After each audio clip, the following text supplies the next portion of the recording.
Ooh, speaking of Big Show, how you doing? I'm doing good. Glad to be here with you. This is the one and only Michael Evans, and man, I just thank you for providing me some sound bites over the years.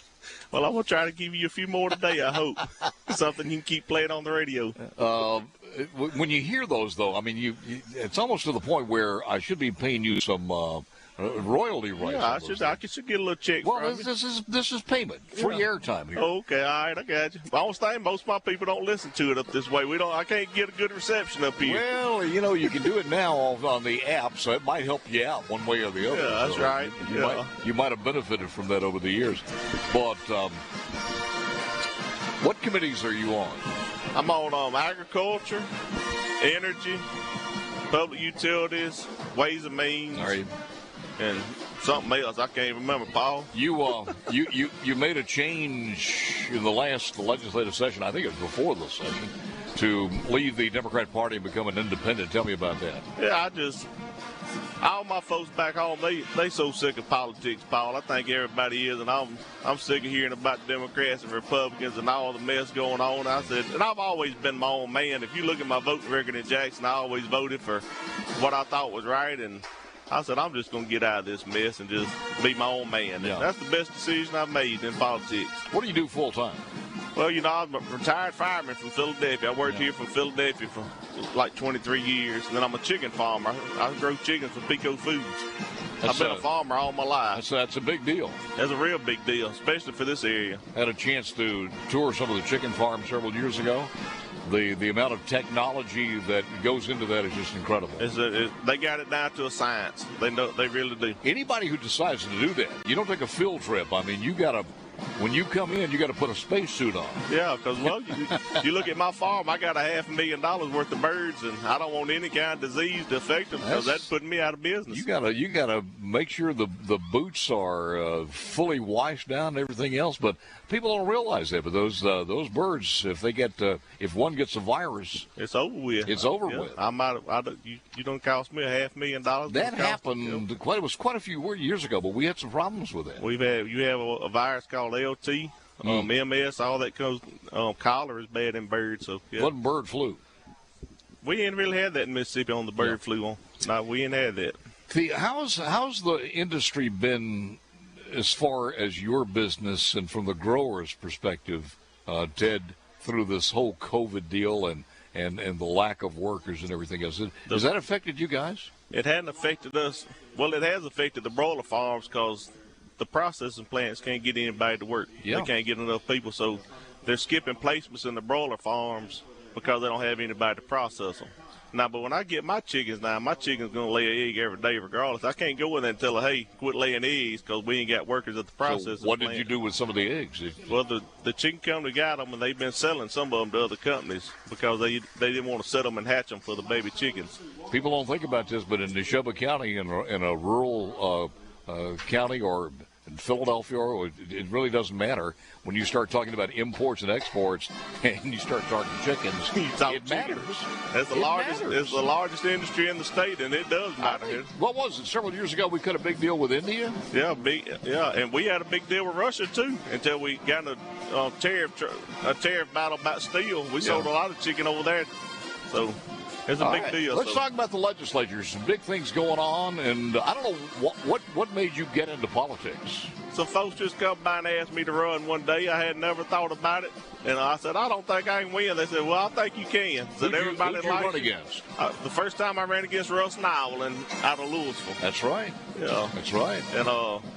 And they just come by the fire station one day and say, hey, we want you to run. And you said? And I said, okay, I'll give it a shot. And lo and behold, here I am today, Paul. So have you learned a lot of things being in the public sector now? I have, yeah. Which I was always involved in the public at the fire station, but being out in the public all the time, I've heard a lot of things. It's a mostly good things. There's some bad things, but it's mostly good. Well, Ted, the Democrat Party has changed so much in the last 20 or 30 years. Well, it's changed so much in the last 10, 15 years. It's hard for anybody in Mississippi to say actually that I want to be part of the Democrat Party. Yeah. Well, the Democrats on the national level, they done went so far to the left, you can't deal with them anymore. But now there's still some good Democrats here in Mississippi. I understand that, but sooner or later you got to realize you're part of that party. That's right. You part of it, and you got to get away from it. That's why I made the decision. Hey, let's get away from it. Let's do our own thing, and it's been a blessing to me. You were reelected when? 2 years ago. So you got 2 more years. Got 2 more years. You going to run again? I've been thinking about it.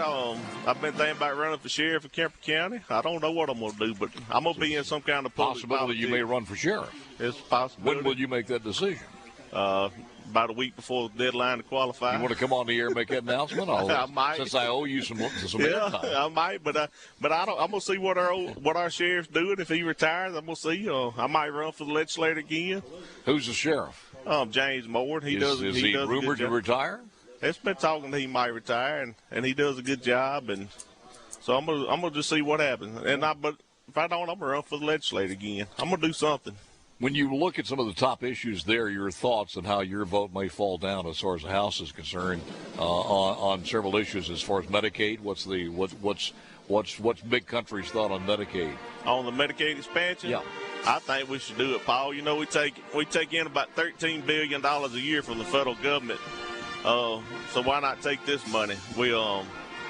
I think if we do it, we could put in the legislation so look, if the federal government backs out and they don't match their part, then this program's over with. But as long as they're paying for it, I think we should do it because we're not saving the federal government any money. They're still giving our money to some other state somewhere. It ain't like they saying, oh, Mississippi, they don't want their money. Let's just put it up, save it. They're still spending our money, so I think we should get it. Our rural hospitals are hurting, and they need it.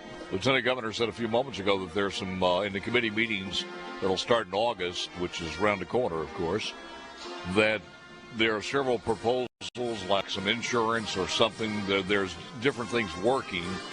If it comes up in the House, you would be amenable to looking at that. I would vote for it. If the hospitals has come up with a plan called Mississippi Can, and I think it'd be a good plan for us to do, and if it come up, I would support it. How do you think the people in this area are looking at this medical marijuana thing in your district? My district voted almost 80% for it. They ready to get high. They ready to smoke some weed, Paul. They didn't vote for marijuana because it's medical. They voted for it because they want to smoke it. Now, you might think they voted for it because it's medical, but they didn't. Wait a minute. Wait a minute. So you're saying the people in your district make no pretense about being compassionate. They want to smoke marijuana? I think they ready to smoke it. In other words, they voted over 80%. You think the people in your district would be more than willing to just go on and do recreational marijuana? In my district, they would. Is there a higher percentage of potheads in your district than elsewhere? We got our crackheads and meth heads over there. Ain't no doubt we got them, but are they Democrat, Independents, or Republicans? When it comes to potheads, they just crackheads and potheads. That's all they are. So hey, Paul, I had an 84-year-old lady in my church. Yeah, Baptist, third row from the preacher. She voted for marijuana and Kanye West. She voted for marijuana and Kanye West. Yeah. She's singing the choir. No, we don't have a choir. We don't have about 15 people. I think she's singing somewhere. She's singing, yeah. So, what's your objective for the 2022 session? Anything that you'd like to see, bills that you're going to write? I'd like to see the tax cut bill. We work on it and get that done. The Speaker's bill where he wants to cut the income tax. I think that'd be a good deal. If we come up with Medicaid, that'd be fine. But I'm not one of these legislators that run down there and introduce 200 bills and legislation. I just don't. Do you have any bills passed last year? Oh, I passed my truck tag bill. Our local loggers over here always get tickets when they go to Alabama because we'd always run the F-80 farm tag. Well, Alabama didn't recognize that on log trucks, so we come up with a tag this time that the state of Alabama recognized. Save them some money, yeah. And save our loggers some money. That's right, yeah. What about the weight limits? I voted for the weight limit bill. I think Senator Brandon done a good job raising that to 88,000 because when our loggers leave Mississippi, they can haul 88 in Alabama. I never understood the harvest, the time limit, during harvest only. Yeah, the harvest permit deal. Yeah, the harvest permit. I mean, loggers harvest most of the year. That's right. Yeah, well, their permit lasts year round. Yeah, they get it year round. So always good seeing you, sir. Yeah, good seeing you. Glad you invited. It's been 10 years. I never thought you'd call me. Well, we called you. I thought we called you. You ain't never called me. Maybe we just couldn't get a line through. Maybe not. I don't know. But everybody in the state of Mississippi has my number. You have an open when the session gets here. You have an open invitation. Okay. All right. You call me. I'll come if anytime. you're ready to make that announcement anytime you call me.